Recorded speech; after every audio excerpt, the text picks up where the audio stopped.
可是太后最近住在明月宫，一直陪着云乐公主跟云安殿下，如何会突然回到上元宫来？母后是回来拿着布料给云安做衣裳，是云安害死了母后。凶手定是宫中之人，不然还有何人可以随意出入上元宫行凶？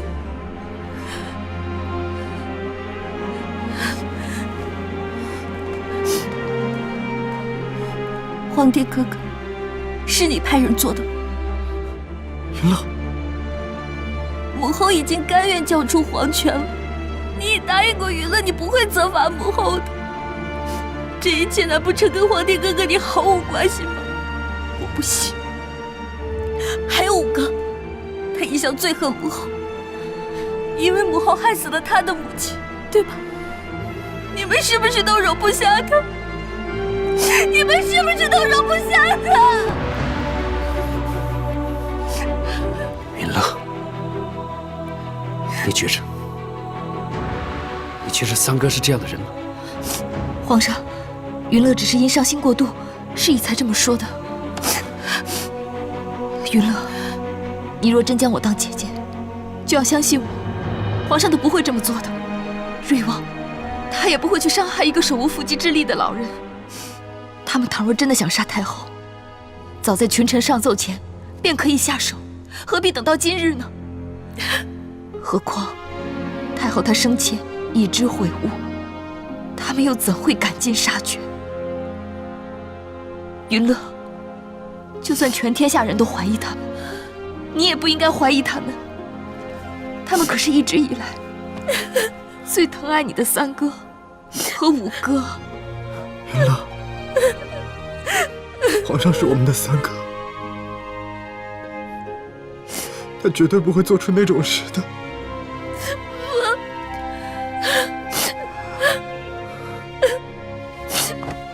三哥，我错了，我只想让我的母后活过来，我只想让我的母后活过来，三哥。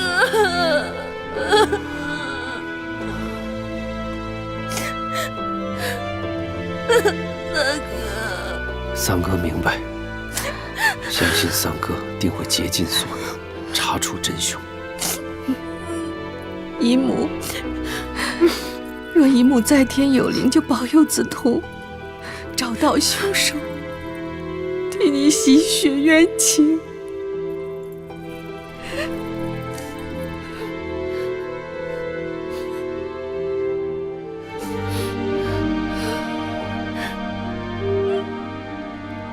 这些都是母后最爱的付出。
瑞王殿下，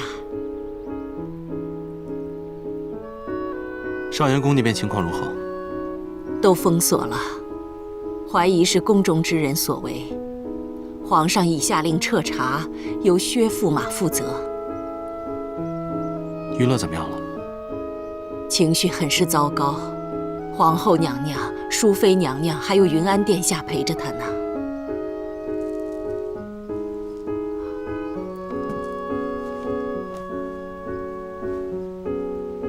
瑞王殿下，这串佛珠是王太后的，王太后临死之前断掉了，云乐公主已将它串好，也许云乐公主觉得王太后罪孽深重，想在头七这个日子，将这佛珠放在季美人与奴婢姐姐的灵前，不知瑞王可否同意？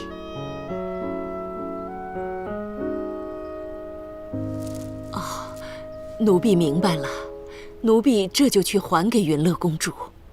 给我吧。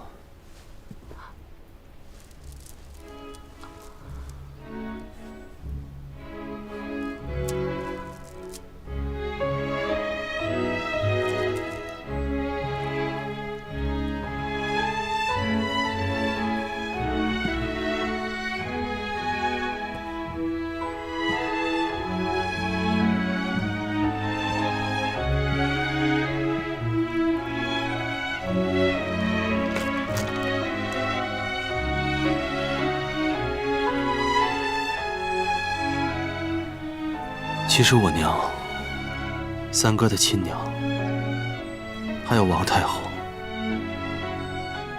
尽其一生皆在追求父皇的爱。只可惜，父皇对我娘的感情，或许只是想要得到我们的国土，而三哥的亲娘，是一时之快。对于王太后，则是为了要得到王家的兵权。殿下，世间大多女人的爱情皆是所托非人，又有几人是两情相悦呢？作为男人，若无法给那个女人幸福，就不应该给她期望。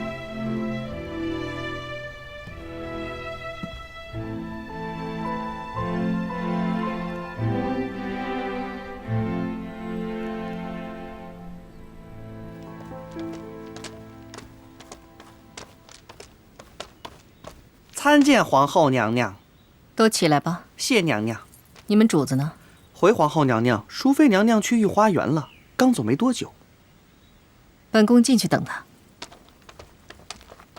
雪珂，你且在此候着吧，本宫进去坐坐。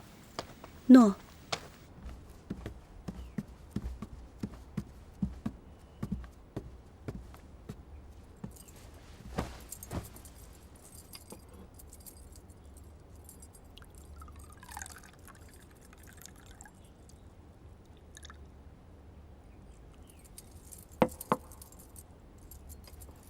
娘娘请喝茶。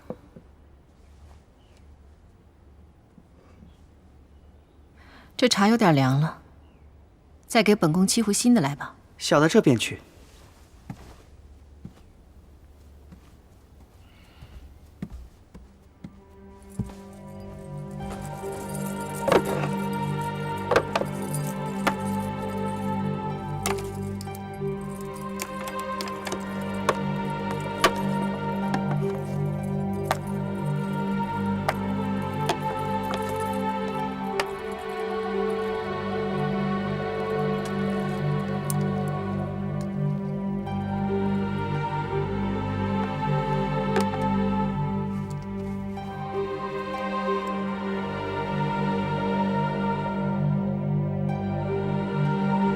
回皇上话，从太后颈上的伤痕看，凶器便是这块布料，且太后遇害时曾有过剧烈的挣扎，故此推断，凶手恐怕不止一人。不止一人，还会有谁？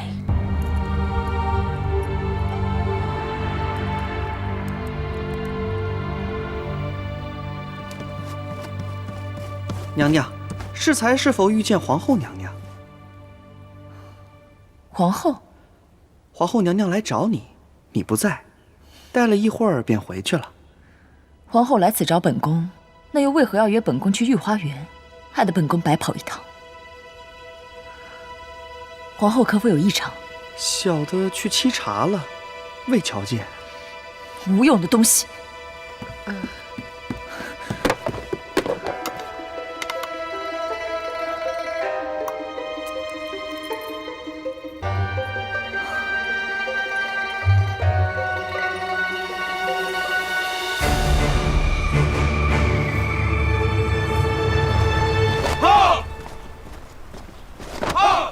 铁老伯当日放弃官位，潇洒离宫，今日为何却又折返而回，加入新军呢？苗将军，因为老夫遇到一件事情，感觉到会危及到大兰国，我见不着莲妃娘娘，只能来找苗将军你了。铁老伯，请坐，慢慢讲来。当日老夫出宫以后，一直往北走，途中与其他几位铁匠都被卓主送到了荒山。荒山便在东林寺的旁边。我们被捉去的时候，看到之前被捉的很多铁匠，正在夜以继日的铸铁。是在打造盾牌吗？不像是。他们铸的铁有1人多高，我想应当无人可拿得起来吧。那铁老伯以为他们在铸造何物？看上去，它很像是盔甲上面的铁片。盔甲。那些铸完的铁直接就被运送出去了。那会不会是一些出海商贾私铸的兵器呢？不会，因为老夫在那儿见到离国的国师曾来过。铁老伯怎识的离国国师？老夫有一位远亲，就住在离国。我有一次去探亲时看到离王出巡打猎，国师就在身旁。我偷偷瞧过那个国师，长相极其阴森恐怖。在下认为这件事情兴许对大兰国有所威胁，故特来向妙将军你通风报信。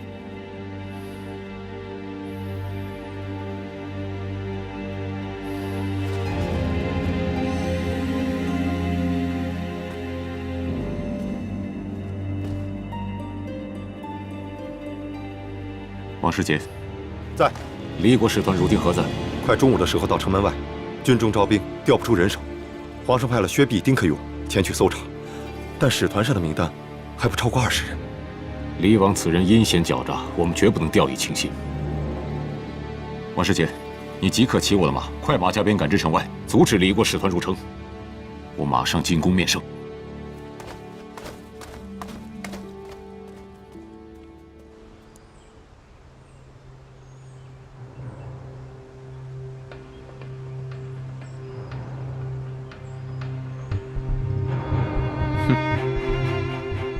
仔细查看他们身上是否还藏着其他的武器。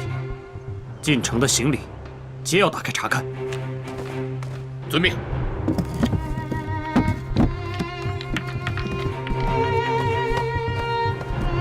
究竟要朕等到何时？回皇上，要等检查结束才能进城。什么？朕乃堂堂一国之君，竟受到这般对待。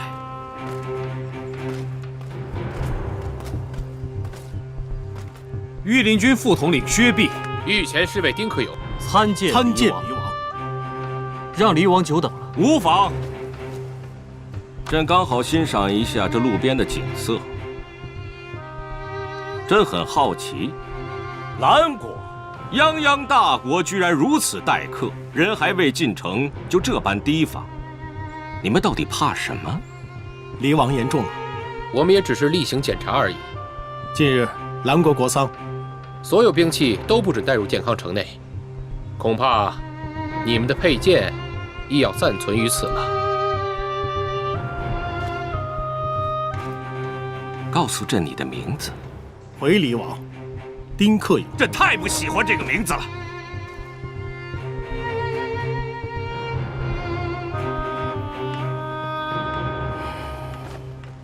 把刀放下。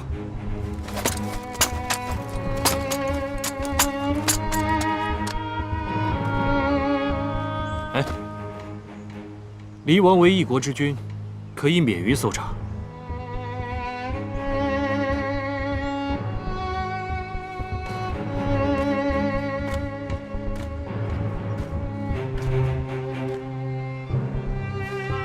能否将你的头盔还有领巾摘下？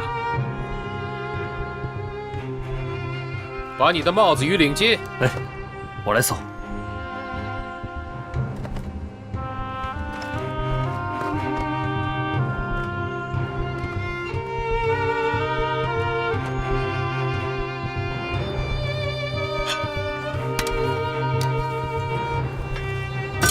你叫什么？你的官级是什么？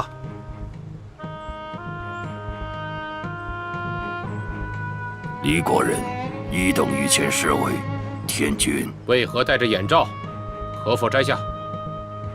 我患有眼疾，不便摘下。一个患有眼疾的御前侍卫，不辞辛苦千里迢迢护送朕到大兰，你们竟如此这般对待他的忠心耿耿。离王请息怒。好了，搜查完毕，大家都辛苦了。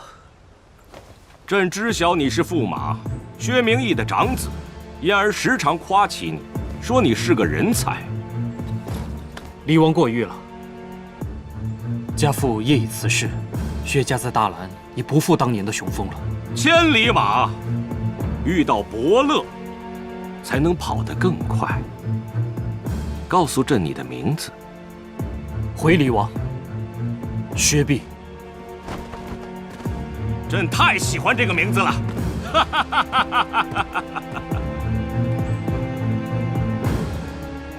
皇上，臣觉着铁老伯所讲情形非同寻常，不可不防。臣已先斩后奏，派王世杰快马加鞭前去宫外阻拦离王进城。启禀皇上，睿王、妙将军，末将来迟，阻挡不及。离国的使团已进入兰国。什么？末将在回来路上看到他们的使团不足20人，礼车倒有好几辆。朕知晓了。离国国师是否也在队伍中？可是那个身穿黑色斗篷、面色阴郁之人，我看到此人在离王左右。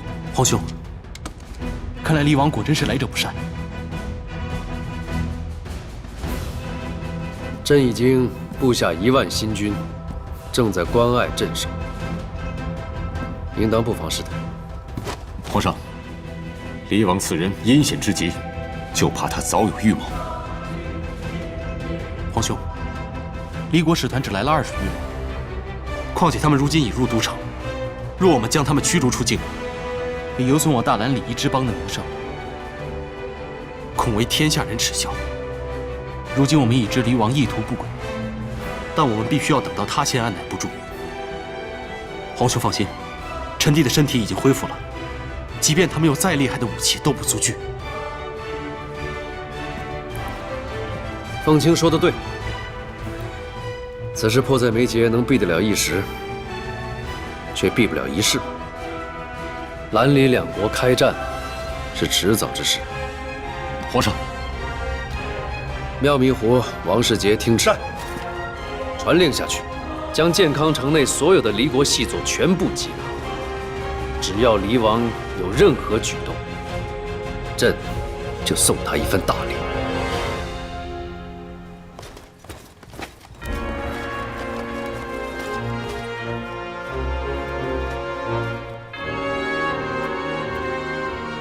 迎驾离王，离国兵使。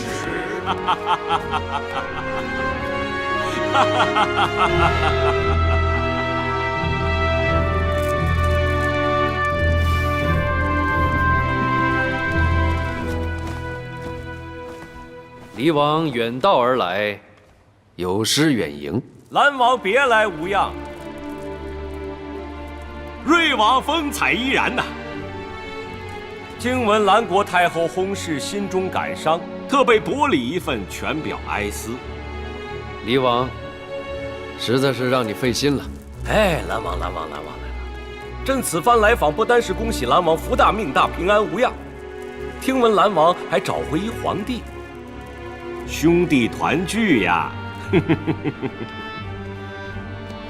宁王萧云安，见过离王。哎呀，这云安殿下真是仪表堂堂。南方水土如此养人吗？朕都想搬到这南方来了。哎，兰王，朕此次前来还有一请求，不知兰王可否答应？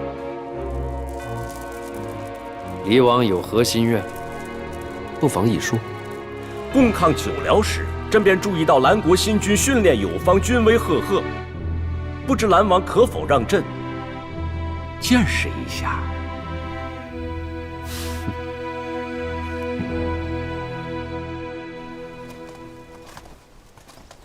李王，这里是我们宫中的内池，今日景色甚佳，宫中的荷花都开了。不错，要不了多久，朕定会重回这里赏荷花的。娘娘，前面的人好似是黎王。黎国人此次来者不善，我们要不要先避一下？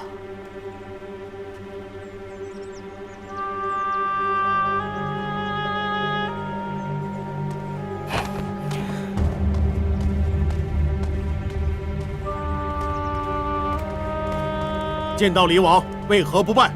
你等身在兰宫，见到本宫为何不拜？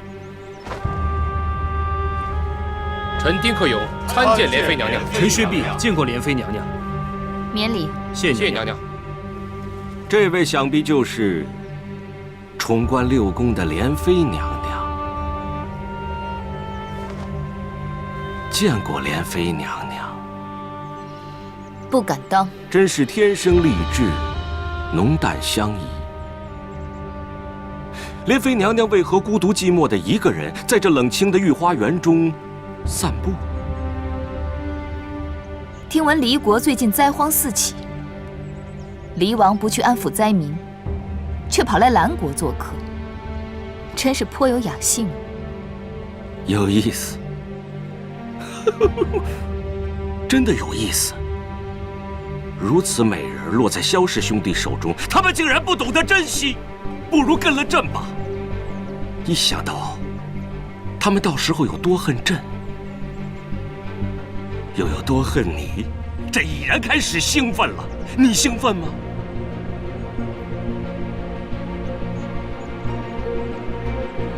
在兰宫内竟敢口出狂言，公然调戏娘娘！丁克勇，黎王刚在官居宫跟德妃娘娘小聚，饮了些酒，一时高兴，难免有些失言，望莲妃娘娘见谅。丁克勇，朕不喜欢这个名字。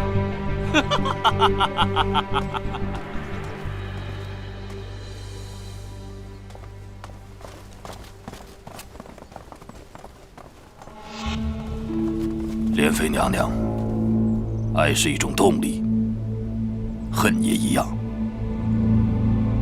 今日爱你之人，明日也可能是恨你之人。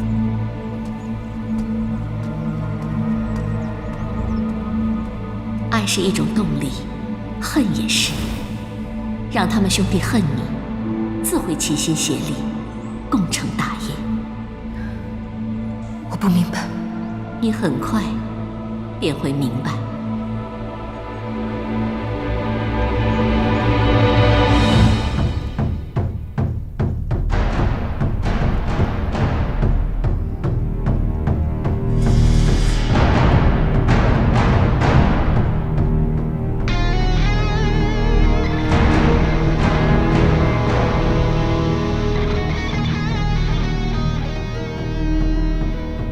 兰王，久闻兰国人才济济，不过是一次简单的5倍切磋，兰王竟将整个皇宫的人都请来了，这真是有面子。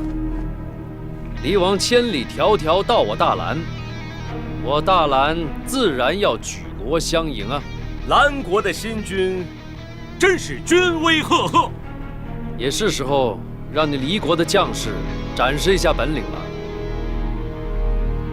朕此次前来，带的不过是1位御前侍卫，但朕的御前侍卫堪比兰国的一支新军。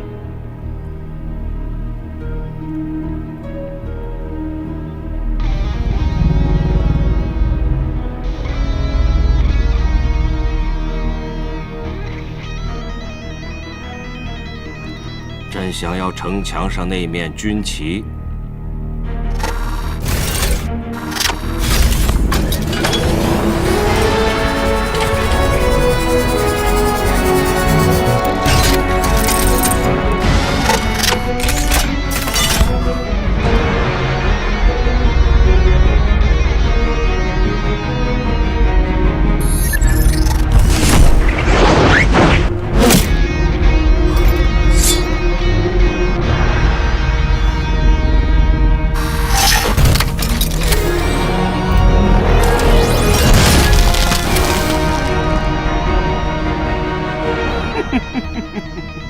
离王，你是想蓝黎两国开战吗？雪碧，臣在。离国使臣进城之事，你没有搜清楚吗？回禀皇上，微臣当时仅在这御前侍卫身上搜到一把军刀，其他并无异样。高阳视我大蓝为无物。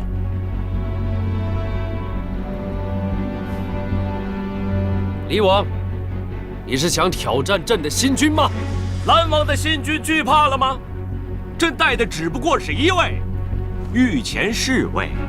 笑话！此等歪门邪道，有何可怕？妙将军说得对，妙将军太有远见了。哎呀，朕一直在想，此次比武出师无名，意义何在？不如咱们比武决出东林寺的归属如何？东林寺乃我大兰之护国神寺，自来属于我大兰。况且，朕的六弟从小在东林寺长大，与我们大兰皇族有养育之功，于公于私都绝不能让给离国。既然蓝王舍不得，朕不强人所难，朕就不要了。那朕想向蓝王要一个人作为此次胜负的褒奖。离王所要何人？一个离国人。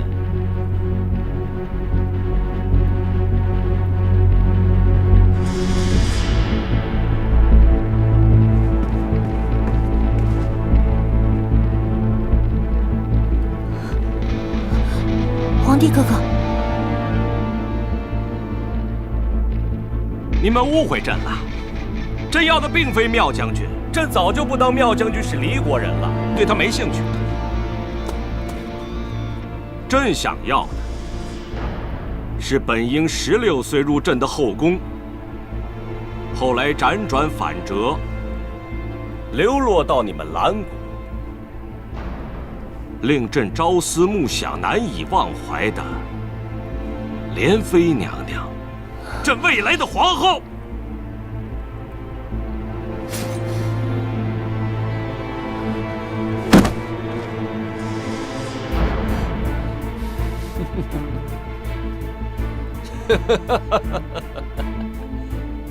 离王，你今日脚踏朕的国土，在朕的教场要朕的爱妃，也太过无礼了吧！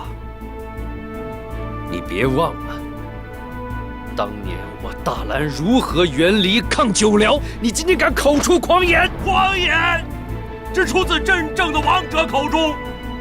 当日求兰援离，是因为朕将心思全放在这天军之上，而你错就错在贪恋人君之名，北上援离。若换作是朕的话，朕定背上暴君之名，看着九辽灭离，然后坐收渔翁之利。无耻之徒！高阳实在是欺人太甚。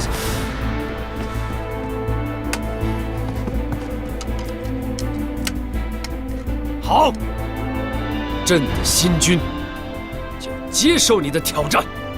好啊，朕喜欢。那朕就多给你们点时间，看看谁先来送死。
你的将军又将你们兰国的军旗给踹倒了。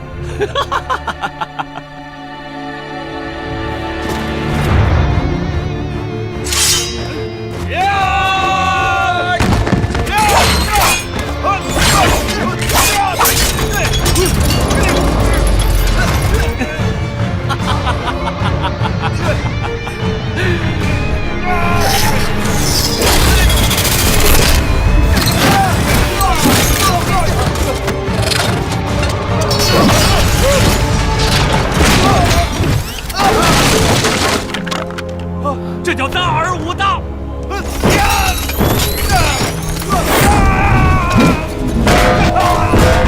这叫粉身碎骨。兰王，别浪费时间了，让你的将士全都一同上吧。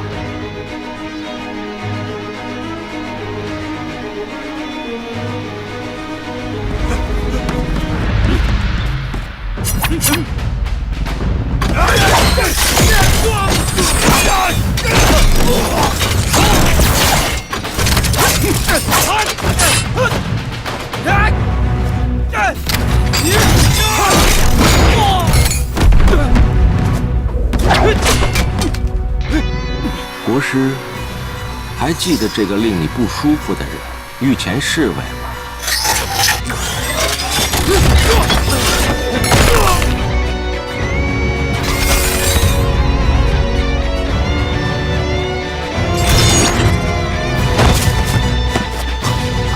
丁可勇，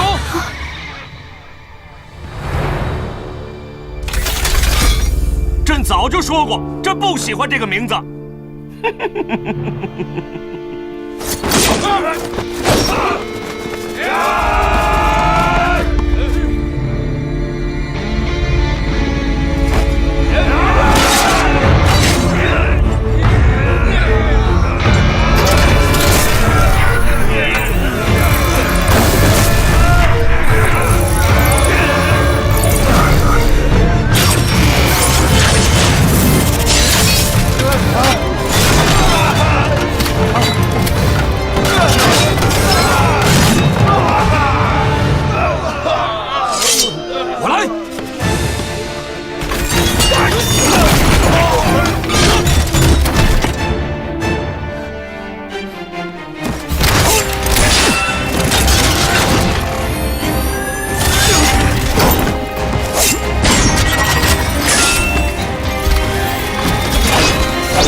这些人好辛苦，石头好重哦。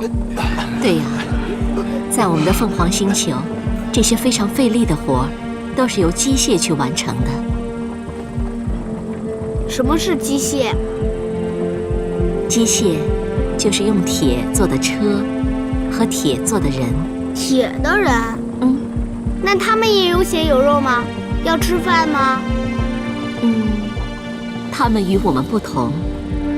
他们没有血肉，没有思想，也没有情感，所有的工作都是人类操纵他们来完成的。他们肚子饿了，就吃太阳的光，太阳的光芒就是他们的米饭。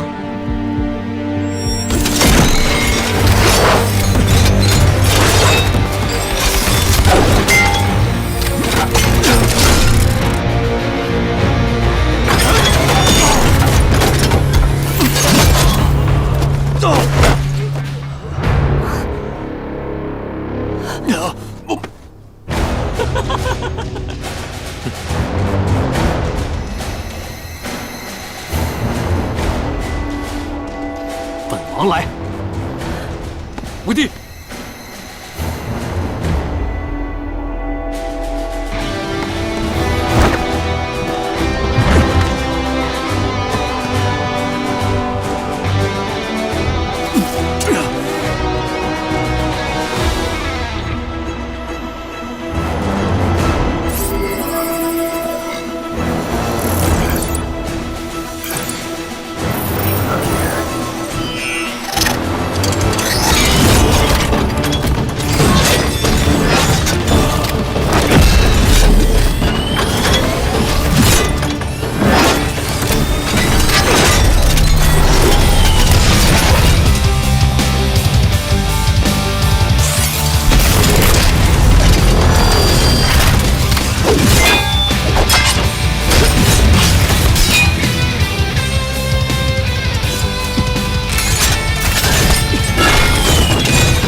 你的有勇有谋，令朕输得心服口服。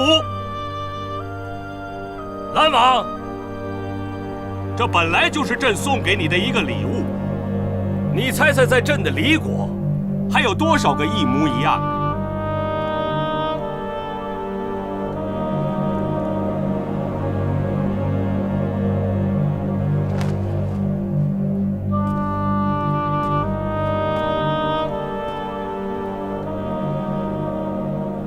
朕的面子全让你给丢光了。被敌人防范，未必是件坏事。皇上，你不用心急。朕能不急吗？朕的皇妹可还在他手中。再说了，谁晓得萧凤鸣是否已在外面埋伏好了，就等着朕？朕只带了20人。兰王自诩仁君，他绝无可能在自己的国土上动手。皇上，任何武器都不可能在一朝一夕之间就踏平天下，天军也需要不断的试炼。皇上，你如今要做的，就是要帮着多争取时间。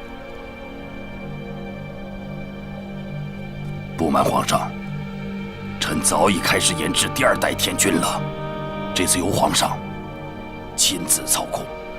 你说什么？由朕亲自操控？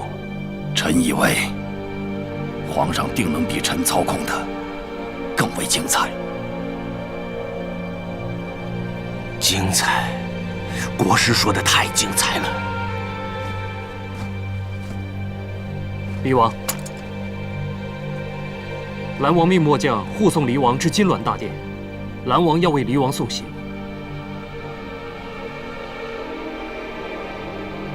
饯行之后，朕期望由驸马亲自相送。毕竟由皇族相送，朕会更有面子。末将先行告退。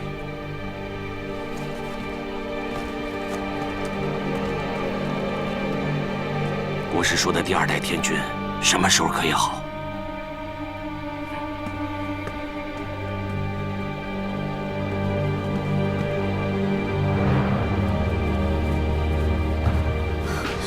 你要去哪儿？我要去荒山打铁的地方，将那个地方毁掉。你不能去，那些是我皇兄的武器。那就由不得你了，我必须将那里毁掉，否则他们会制造出更多的天军来。那些是强国的天军，在季柔桑的国度，不过是些普通的侍卫。是谁告诉你的？这儿没你说话的地方。是那个国师吗？他们是骗你的，他跟那个焦桐一直在利用你们兄妹俩。我不会中你的诡计。聂无双，你今日可真够威风啊！我皇兄竟将你当成这场比武的赌注。你看到了吗？今日受伤的那些人，还有皇上的御前侍卫丁克勇，他们全都是因你而死。你不要听他的，今日所有的死伤都是在所难免。高阳进大冷就是带着目的而来，他说的不过都是他的借口。成王败寇，到时候你们所有人都要向我们兄妹臣服。是吗？那我就要找一个未被你们兄妹2人污染的地方。顾青红，我告诉你，将来拜倒在我脚下的男人必定个个比你潇洒，比你俊俏。好啊，那我便恭喜你，也要祝福他们。顾青红，你，娘娘，娘娘你怎么了？我肚子疼，是否动了胎气？彩音，快备朝回宫。诺。怎么样？啊！顾青红，算我带高言求你，再多留一会儿好吗？不行，我必须将那个地方毁掉，否则会有更多的人受到伤害。你就舍得自己的亲生骨肉吗？你若走，我就将这孩子憋死在自己的肚子里。高言，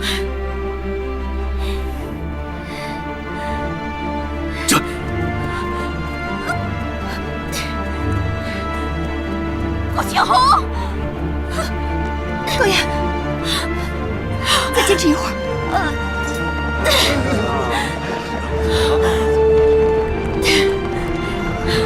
娘娘，皇后娘娘，我看他也坚持不到回宫了。娘娘，这可如何是好啊？本宫生过孩子，就暂且充当产婆吧。来，帮个忙。呼气，吸气，再来。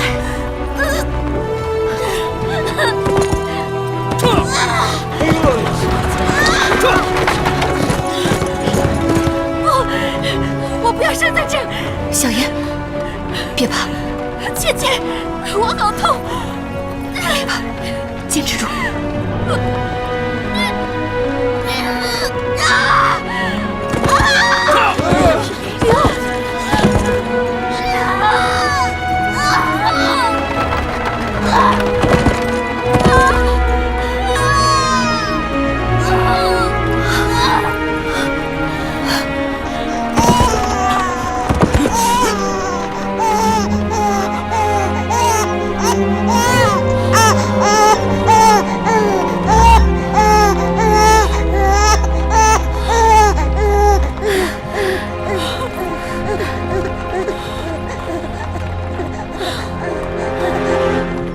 精彩，真是精彩！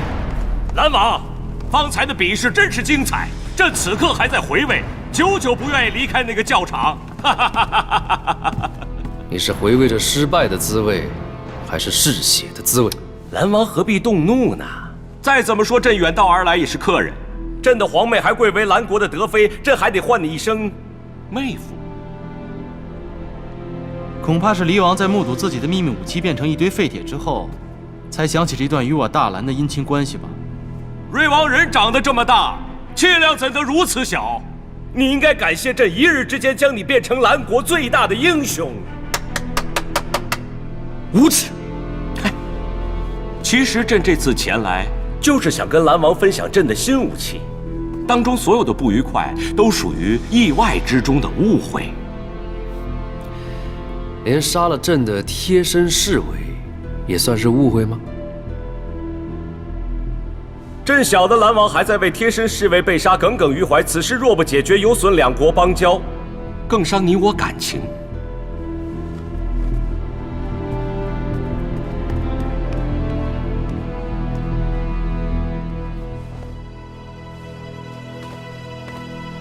这位是跟了朕10多年的贴身侍卫，他的名字唤应哲。朕一命偿一命。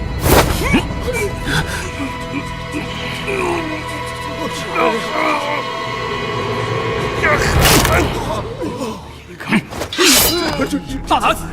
竟敢在大兰的金銮殿上动武！妙将军，你不要激动。兰王，此刻感受到朕的诚意了吧？高阳，我大兰不欢迎你，立刻就给本王滚！都说瑞王冷峻。朕终于感受到什么叫做拒人于千里之外。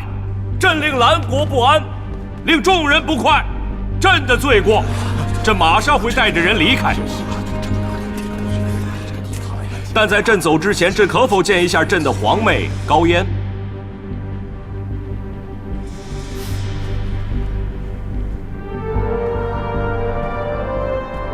高阳兄，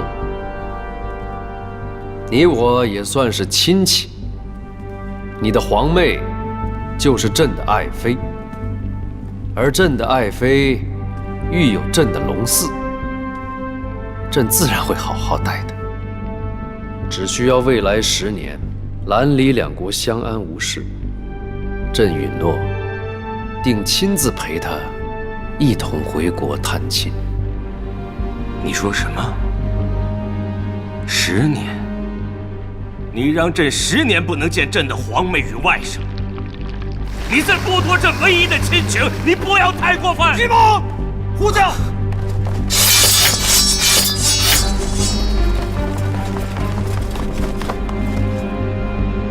皇上，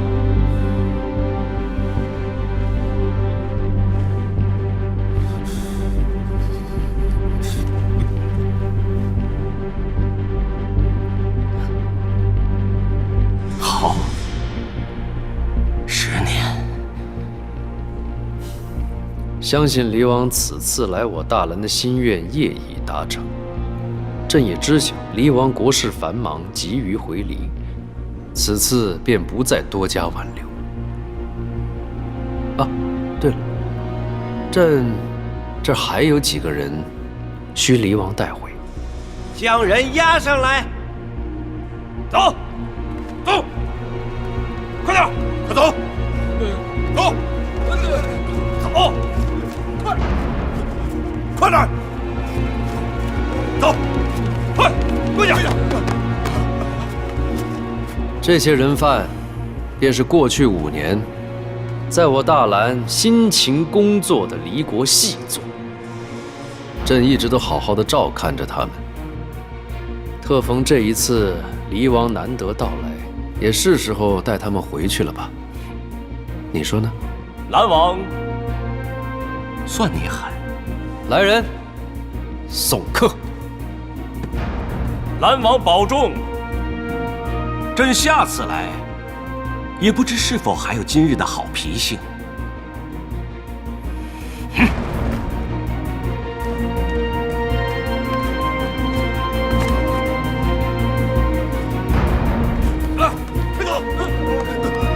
皇上，就这么放他走？三哥，高阳他并非守信之人，还有那国事，朕不只是一个战士，更是一个君王。大事小情，都必须以大兰百姓之安危为首。此次若将离王杀了，亦或监禁，两国势必开战。届时，又不知有多少无辜百姓难逃灾祸。薛某只能相送至此。恭祝离王一路顺风。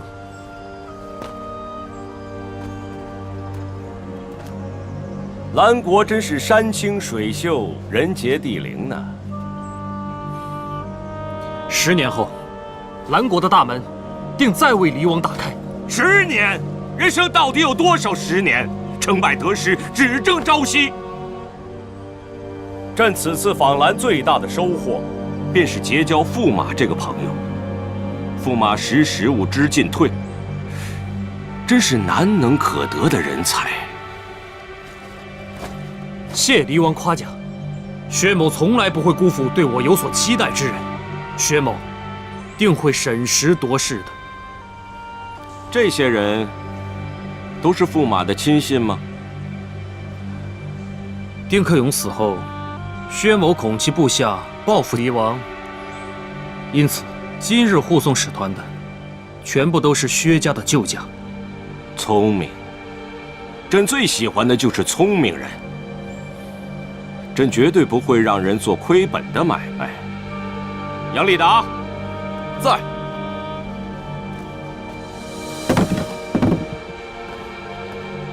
这些，便是朕留在兰国，给那些替朕办事之人所用的财帛。但是那些人，已不配让朕再为他们花费分毫了。就送给驸马，全做是见面礼吧。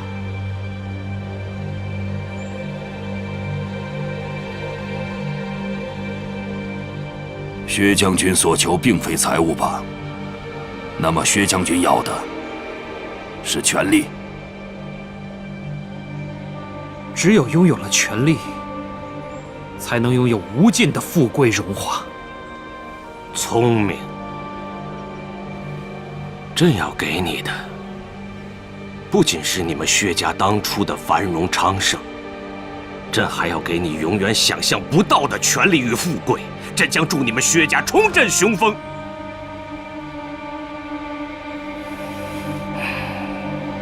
驸马，朕从来不喜欢听别人的安排。朕若不打算回离，驸马该如何配合？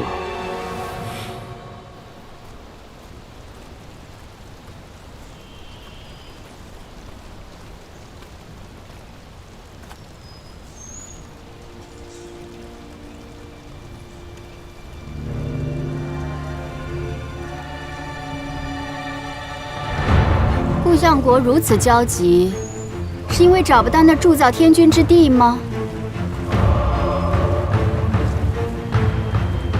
告诉你，你就算是翻遍了这座山也找不着了。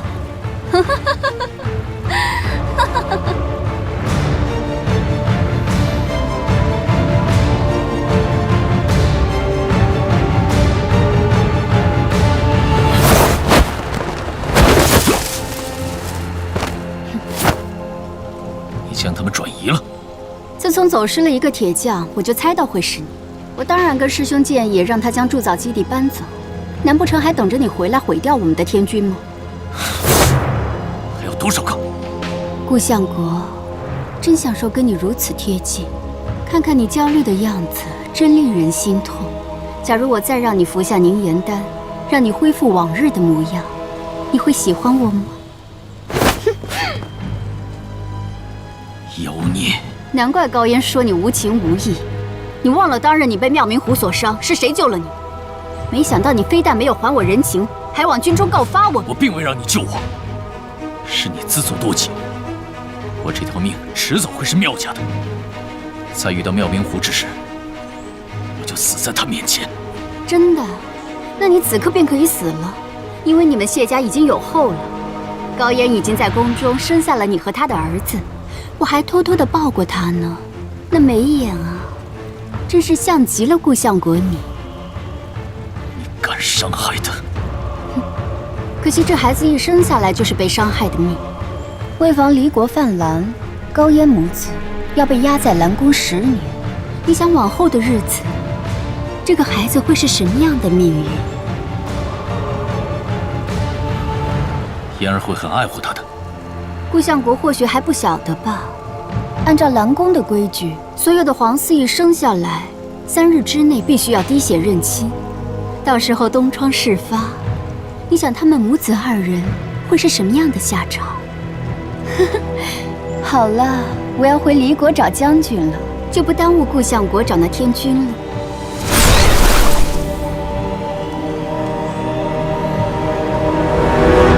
妙明湖那边如何？三哥，昨晚我从教场回来，妙将军已重整了大兰的军事布阵，以及皇宫守卫。在黄昏之前，他会回来向三哥禀报。那丁克勇的后事办得如何？都按照三哥的旨意，追封为金刀将军厚葬。还有，莲妃娘娘的元秀宫以及东林寺都加强了守卫。皇兄，我们真的要打仗了吗？那离王他不都已经回去了吗？启禀皇上，薛副统领回朝，说已护送离国使团离开兰国，且会派人追踪监视，直至使团回到离国。晓得了，退下吧。诺。皇兄不是已经下了诏令，令离王在10年之内不得踏入兰宫吗？还有，我们还有5哥，根本不必忌惮那铁巨人。云安，你觉得高阳他会是个守信之人吗？你觉得朕会相信他只有这一个天君？三哥，我认为高阳手上应该只有一个铁巨人，否则以他张扬的个性，昨日在朝中他是不会屈服的。无论如何，朕定会全力打造巨型磁石，以防万一。万一事情有变的话，我大兰也不至于手足无措。三哥，昨日我与铁巨人交手时，发现其可怕之处，并非表面的刀枪不入，而是他背部射出的那道光。我是歪打正着，才正中了他的要害。但我相信，下次鬼交定会有所防范。三哥、5哥，袁安发现，随着太阳的西沉，那铁巨人的能力越来越弱。你的意思是说，这个铁巨人的行动跟日月变换有关？袁安说的有理。昨日铁巨人见光之时，正是正午时分。三哥，你放心，我定会查出其中的关键。不过三哥，开采磁石劳民伤财，以我们如今的情况，很有可能会引起民怨。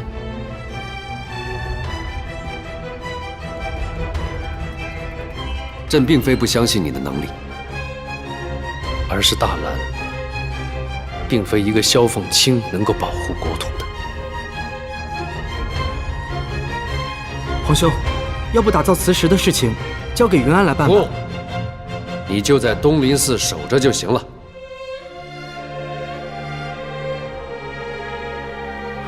臣弟明白了，开采磁石就交给臣弟吧。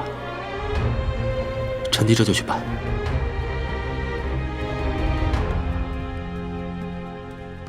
皇兄，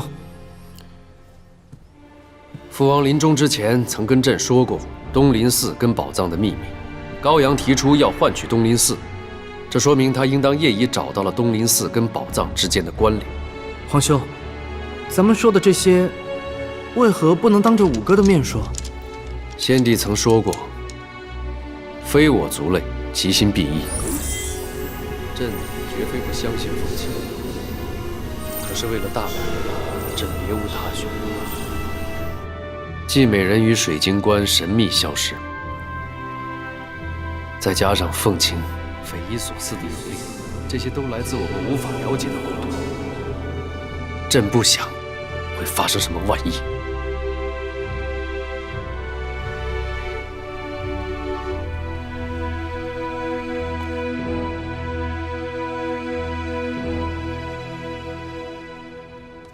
依我大兰后宫的规矩，皇嗣诞下3日内必须滴血认亲，以确保皇室血脉的纯净。可这已是第3日了。皇上将此事交由本宫全权负责。德妃的孩子在入宫之前就已然怀上，若此事揭穿，兰李2国必定开战。是以本宫想，滴血认亲，只是做给宫中个人看的。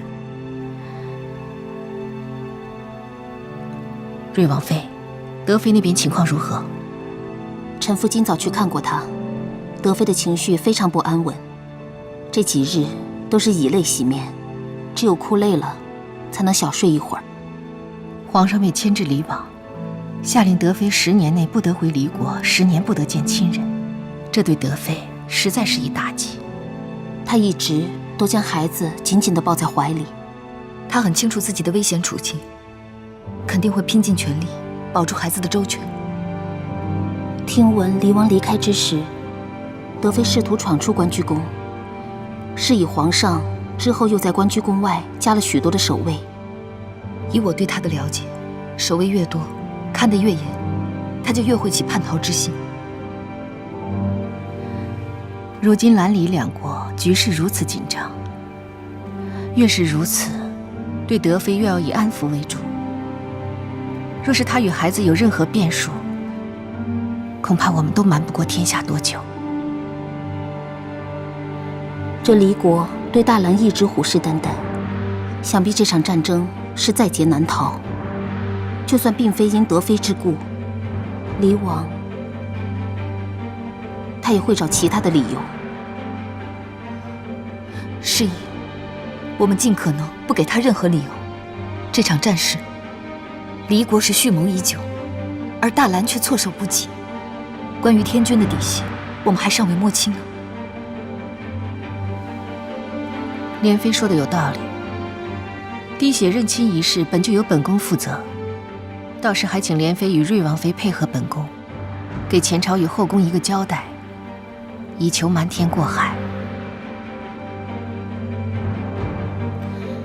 可是皇后娘娘，滴血认亲结果一旦昭告天下，德妃的孩子便是名正言顺的皇嗣，日后若再想翻案，恐怕不易呀。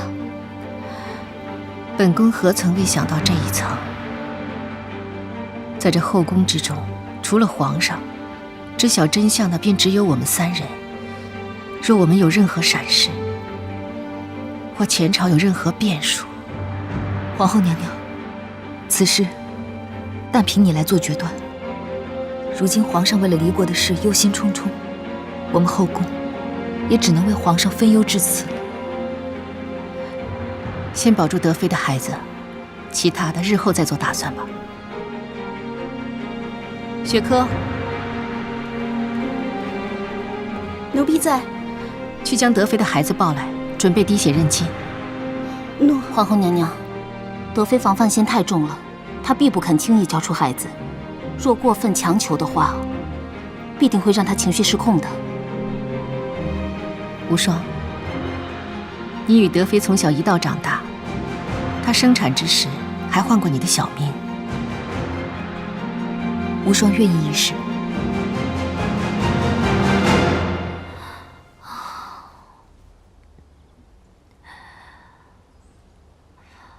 孩子，你出生3日了，皇上也未来看你一眼，连个名字也未给你赐。看来，你我母子2人的命运是凶多吉少了。娘娘不可多想，也许皇上只是忙于国事。而皇上此时的国事，不就是如何对付我皇兄吗？莲妃娘娘到！让他出去，我不想再见到他。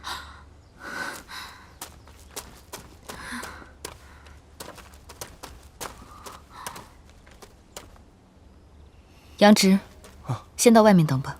诺。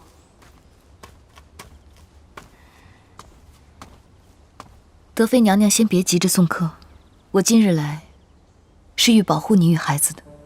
哼，谁会相信你啊？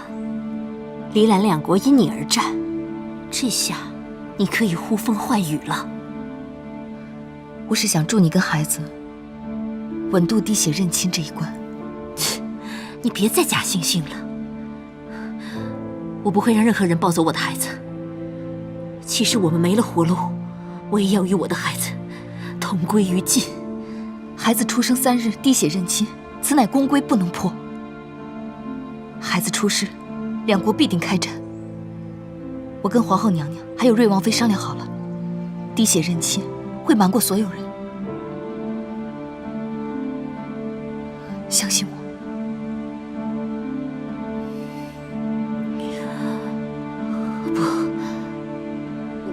我不能与我的孩子分开。你此刻不可出宫，你若出宫，便是违抗圣旨。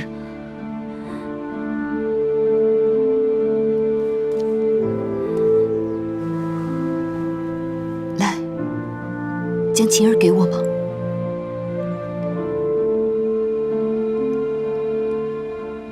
你还他什么？你忘了吗？小的时候我们去捉蝉，曾约定过。日后，谁先有孩子，便还他琴儿。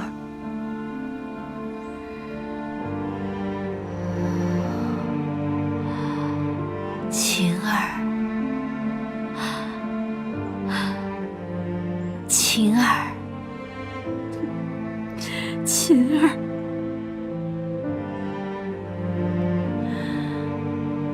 芊芊，我若真想害你，此前已错过太多机会了。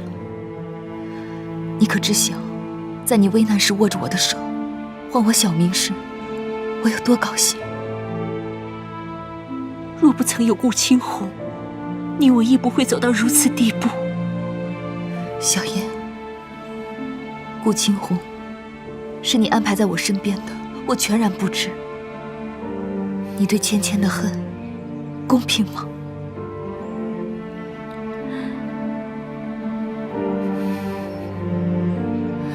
孩子给我吧。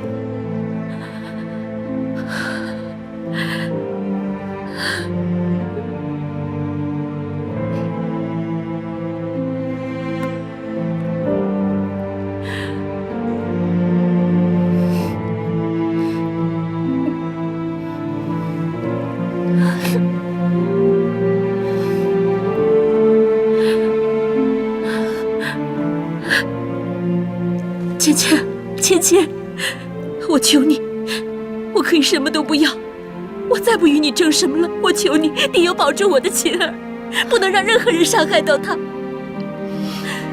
我如今，我已什么都不剩了。我求你，我求你答应我。你放心吧，我答应你。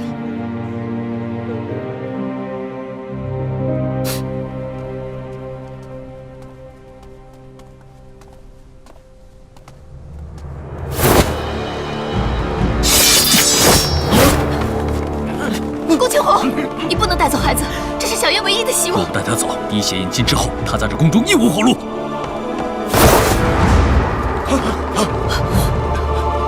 孩子，娘娘，我的孩子，青儿，你无双，我的孩子呢？是顾青红，他把孩子抢走了。你少在这骗我了！顾青红他根本不想要这个孩子。你好狠毒啊！你竟然利用我对你的信任，派人抱走我的孩子！你还给我！你还给我的孩子！你还给我！还给我！娘娘，快传太医！娘娘，什么？你说德妃的孩子被一个蒙面人抢走了？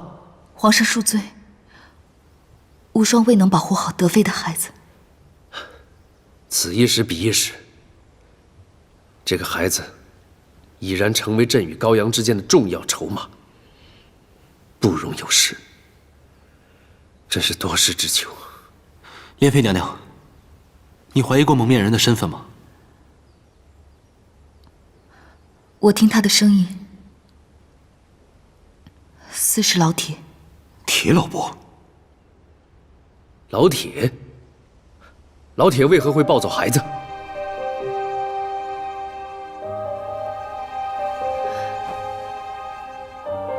有件事情，臣妾一直未告知皇上，请皇上降罪。说吧。老铁的真实身份是顾青红。什么？莲妃呢？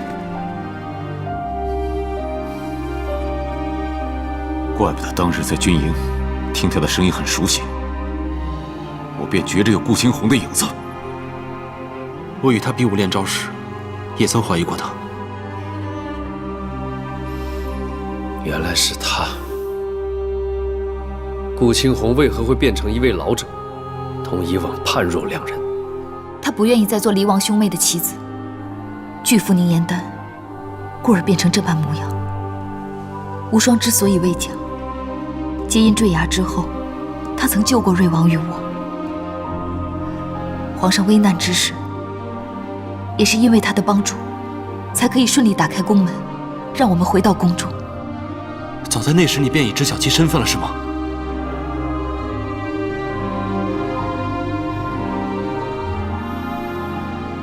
如此说来，此番教场比武，顾青红事先通风报信，助我大兰赢得离国，那朕就应当将他以往所犯罪责一笔勾销了吗？无双绝无此意。须朕顾虑的事情实在太多了，本以为可以相信你。无双辜负皇上，请皇上降罪。朕要你食言。今日顾青红抱走孩子之前，你是否已知晓此事？无双毫不知情。无双原本已与皇后娘娘同瑞王妃商议好了，如何处理滴血认亲之事，可是万万未料到，他会突然出现。皇兄，请勿忧心。臣弟认为，顾青红掳走孩子，未尝不是一件好事。毕竟这孩子留于宫中，以他的身份着实棘手。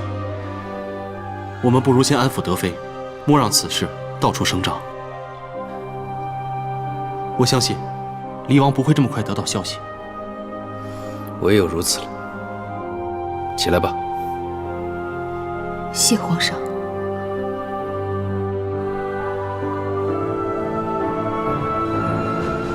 无双，如今离王来到我大兰，要的是莲妃与东林寺。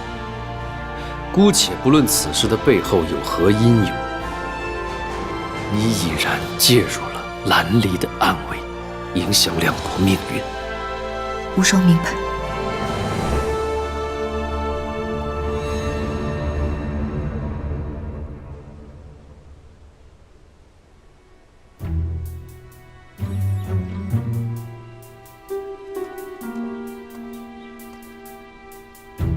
杨公公，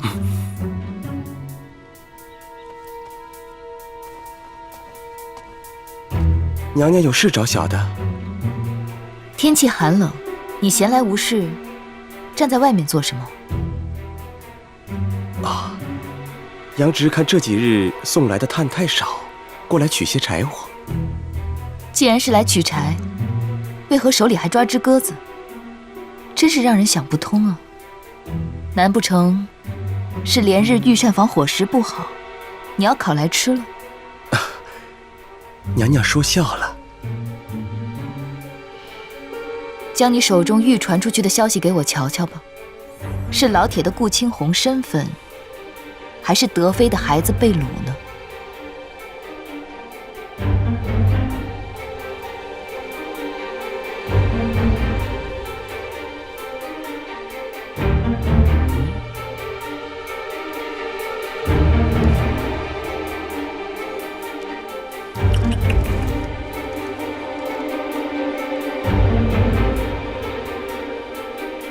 居然可以以假乱真啊！看来杨公公没少模仿了本宫的笔记。没想到离国的细作仍在蓝国，竟然就在本宫身边。你隐藏的够深的。隐藏的再深，不还是给娘娘发现了吗？杨直敢问娘娘一句：娘娘是从何时开始怀疑杨直的？离王入蓝国时，对我的事情了如指掌，我便开始疑心了。哦，但没有想到竟是你。方才在御书房，你亲见整个事情的经过，却不曾为我说一句话，这合理吗？没错，杨直的目的自然是要引起皇上对娘娘的怀疑。为何要背叛本宫，背叛大兰？背叛？娘娘对我了解多少？可知我本非兰人。杨直劝娘娘一句：识时务者为俊杰。娘娘不会真的以为离王就此罢手了吧？离王倾心娘娘已久，才命小的向他汇报娘娘的状况，唯有投奔离王，才是康庄大道。如此说来，杨公公所作所为，倒是为本宫好。不，是为了所有人。离王一统天下，是大势所趋。他许诺你什么？荣华富贵？荣华一世，是多少人梦寐以求的。杨直只不过俗人罢了，还望娘娘三思而后行。你如此嚣张，你就不怕我向皇上揭发你，让你人头落地？娘娘尽管去，这些消息本就是娘娘自己写的，杨直只是奉命行事罢了。娘娘当然可以去皇上面前告发我，不过杨直并非什么正人君子，到时定拼死反咬娘娘一口。不如就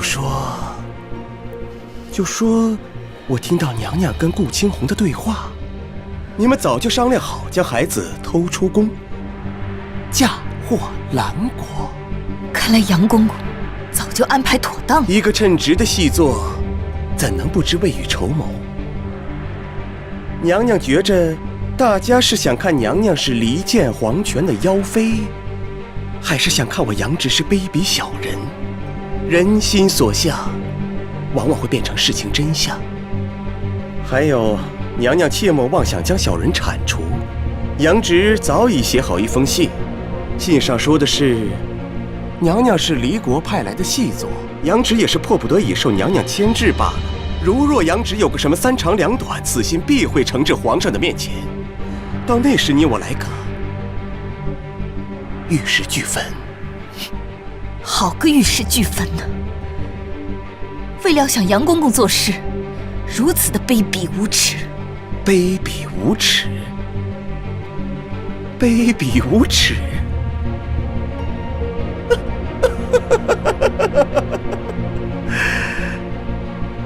在后宫，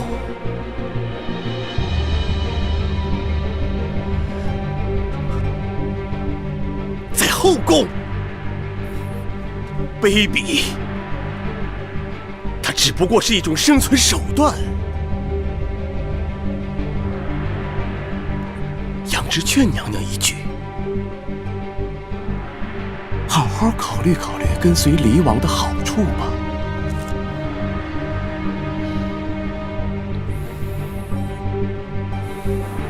你想做什么？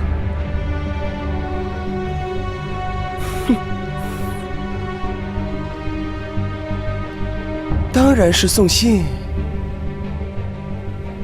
给这等鸽子的人。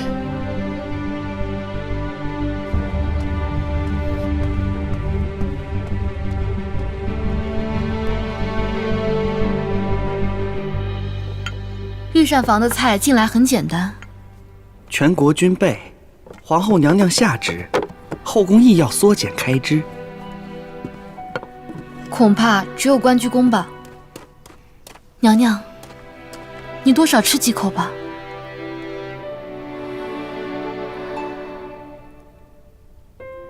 妻儿找到了吗？焦桐呢？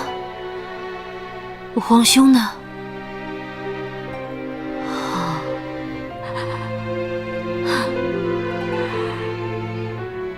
本宫差点忘了，我还有10年寄人篱下、背井离乡的生活。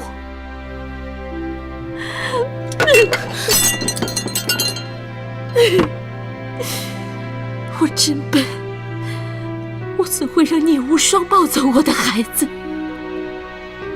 淑妃娘娘到。